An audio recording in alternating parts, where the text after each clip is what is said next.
Okay, sevens, let's talk a little bit about your environment and that environment of what you grew up in and how it forms the way you view the world. If you notice on the Enneagram, this diagram, there are these lines that go through it.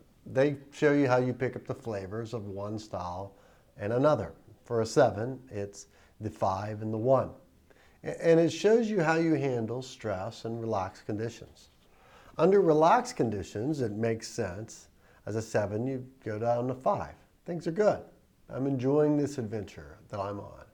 So you accept the pain of things with a little bit more self-discipline. There's less impulsiveness in you because things are going the way it should be. I'm happy. Under stressful conditions, though, you get 1. You become resentful, more blaming, become a little bit more perfectionistic. Not that you're a great perfectionistic, but you just have those tendencies to try to just get it right. And what's happening is you're getting worn out because your adventure's not working out. It's a lot harder than you thought, and so you pick up the shadow of a 1. Now, if you keep going in Enneagram literature, you realize it goes well beyond this. In fact, it shows actually how you pick up the other sides of these styles too. Under relaxed conditions, you could pick up the shadow of a 5. So you could be more detached and wear yourself out. Lord knows I do that many times. It's often what's going on inside of me, not just my circumstances. On the other hand, under stress, it's actually possible for a 7 to grow and to gain the high side, the gold of a 1, to suffer for righteous causes and to be more tactful in the middle of that. Which means it's not just your external circumstances that's really driving you, though those are really important for you to find your happiness. It's what's going on the inside. It really has to do with how you view the world and how you grow up learning this style. Let's talk about your childhood. I love this picture because only a 7 could really make a lion just laugh. I mean, I don't know what in the world, how in the world this was filmed, but it's a great 7 kind of picture. We can even make lions smile, think life is great. We won't get eaten by them. In times of hardship, 7 were often affirmed for their happiness. Sometimes you had to be happy because it was an unhappy environment you grew up in. Well, however it is, you thought this is the way life is. Happiness is the way we are supposed to live. And joy is what we're supposed to get, circumstantial joy. But it's almost along the lines, you said, I must find ways to be happy. That's the way I'm going to live my life. It's almost like unconsciously you thought, this is the way I have to live my life. And so what happens is you develop these mental capacities of ideas that you could think, plan A, plan B, plan C, plan D, and that's how I'm going to handle this circumstance. So people would call you spontaneous. But who are we kidding? You've already thought of 4 different options to handle it.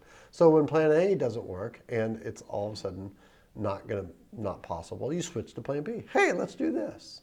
And then plan B doesn't work. All of a sudden you think, oh gosh, this is painful. Let's switch to C. And so you would call yourself spontaneous, and so would others. And I guess you are. But it's not that you haven't thought it through. You see, 7s have a lot of pressure on themselves. I must find ways to be happy. There's a lot of circumstances in life that you just can't control. There's a lot beyond you. The question that you want to ask yourself is, how do you handle your limitations? Remember this? I don't know if you saw that Disney movie years ago, Up. I love it. It's such a 7 movie. Adventure is out there. The little girl used to say that. And the old man, Mr. Fredrickson, finally, when at the end of his life, he's like, finally, I'm going on an adventure. Attaches a bunch of balloons filled with helium to his house and travels to South America from North America, as if this is possible. 7s love to be light. They love to think of things like this. They love that adventure is out there. The problem is, when he finally lands there, there's pain, there's difficulty, there's trouble. And there's talking dogs, which has nothing to do with my point. But you know, when adventure is always out there, sometimes you feel like you never really quite get it. Or when you finally get there, and all the work that it took to finally get to there, and especially when you had to go through four plans, FOUR plans, to be able to get there, you start realizing I'm pretty limited. And you know what? There's a lot of pain around me. And I don't think I can always think my way out of this. You know, maybe it's the way you're viewing the world that's off. Maybe you learned a style and a survival technique that's starting to let you down. Maybe you've hit a circumstance or a series of circumstances that no matter how much you plan, you're getting more restless the more you are trying to lean into what that adventure looks like. And you could just feel yourself getting off. So we're going to keep talking and talk about how we navigate out of it through Christ.